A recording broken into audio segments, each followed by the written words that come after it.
एक दिन हजरत मोहम्मद मुस्तफ़ा सल्लल्लाहु अलैहि वसल्लम जंगल के करीब से गुजर रहे थे। आप सल्लल्लाहु अलैहि वसल्लम ने देखा कि एक यहूदी शिकारी ने एक हिरण को बांध रखा है। जब हजूर सल्लल्लाहु अलैहि वसल्लम करीब गए तो हिरण रो पड़ी और अर्ज करने लगी, या रसूल अल्लाह, आज सुबह मैं अपने बच्चों को छोड़कर खुराक की तलाश में निकली थी, मगर इस यहूदी ने मुझे पकड़कर बांध दिया। सुबह से अब तक कैद में हूँ। मेरे छोटे छोटे बच्चे हैं जिन्हें मैंने दूध नहीं पिलाया। उन्हें मेरी कमी महसूस हो रही होगी। उनके गले प्यास से सूख गए होंगे। या रसूल अल्लाह, मेरी मदद फरमाइए, मुझे इजाजत दिलवाइए कि मैं जाकर अपने बच्चों को दूध पिलाऊं। हिरण्य की दर्द भरी फरियाद सुनकर रसूल अल्लाह सल्लल्लाहु अलैहि वसल्लम की आंखें नम हो गईं। आप सल्लल्लाहु अलैहि वसल्लम ने शिकारी से फरमाया, ऐ यहूदी, तूने इस मासूम हिरण को क्यों बांध रखा है? यहूदी ने जवाब दिया, मैंने इसका शिकार किया है। जंगल के जानवरों का शिकार जायज है, इसलिए मैंने इसे बांधा है। नबी करीम सल्लल्लाहु अलैहि वसल्लम ने फरमाया, क्या तू नहीं देख रहा कि यह एक माँ है? इसके थन दूध से भरे हैं।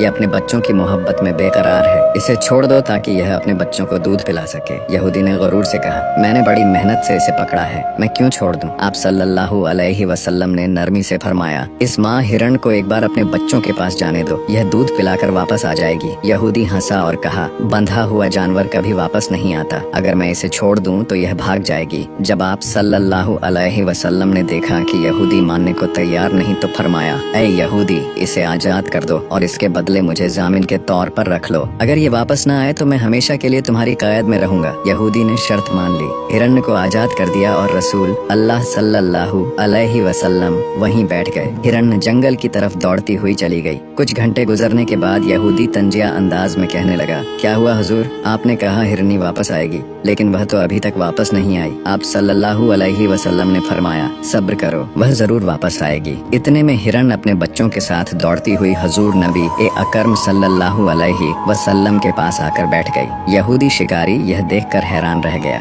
यह देखकर यहूदी रो पड़ा और बोला, या रसूल अल्लाह सल्लल्लाहु अलैहि वसल्लम, जैसे आपने इस हिरण को मोहलत दी, मुझे भी मोहलत दे दें ताकि मैं भी अपने बच्चों समेत आपके दर का गुलाम बन जाऊं। सुभान अल्लाह। फिर वह कलमा पढ़कर मुसलमान